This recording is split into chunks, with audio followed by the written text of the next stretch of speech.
তো সার্বিক জীবনে কারা মানে?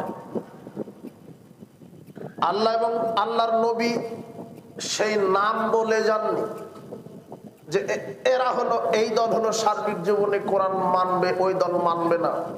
এরকম আল্লাহ সুবহানাহু ওয়া তাআলার পক্ষ থেকে আর আল্লাহর নবীর পক্ষ থেকে কোনো ফেরকায়ে নাজি, মুক্তিপ্রাপ্ত দল, সেই দলের নাম আল্লাহ সুবহানাহু ওয়া তাআলার পক্ষ থেকে আসেনি, আল্লাহর নবীর পক্ষ থেকে আসেনি। তবে আল্লাহ সুবহানাহু ওয়া তাআলা কোরআন মাজিদে বলছেন, ওয়া মিম্মান খালাকনা উম্মাতুন ইয়াহদুনা বিল হক ওয়া বিহি ইয়াদিলুন। আমার সৃষ্টির মধ্যে একটি দল হকের উপরে থাকবে, একটি দল হকের উপরে থাকবে। আল্লাহ সুবহানাহু ওয়া তাআলা নিজে বলছেন, আমার পক্ষ থেকে মনোনীত দিন হলো ইসলাম। আল্লাহ সুবহানাহু ওয়া তাআলা নিজে বলছেন, দিন ইসলাম আমার পক্ষ থেকে মনোনীত। তবে এই দিন ইসলামকে মানুষ দলে দলে খান খান করে ফেলবে।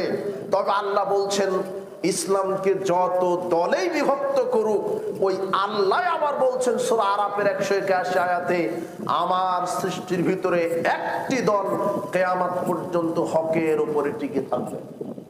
কয়টি দল? আল্লাহর তিনটা বক্তব্য কোরআন মাজিদে। এক, আল্লাহর পক্ষ থেকে মনোনীত দিন কি? ইসলাম। আর একটা বক্তব্য আল্লাহ বলছেন যে দিন ইসলাম আমার পক্ষ থেকে মনোনীত, তবে ইসলামকে মানুষ টুকরো টুকরো করে বিভিন্ন দলে উপদলে কি করে ফেলবে? ভাগ করে ফেলবে। তৃতীয় বক্তব্যে বলছে যে দল যতই হোক, কিয়ামত পর্যন্ত একটি দল হকের উপরে থাকবে। এটাও কার বক্তব্য? তিনটা বক্তব্য আল্লাহ কোরআন মাজিদে স্পষ্ট করেছেন।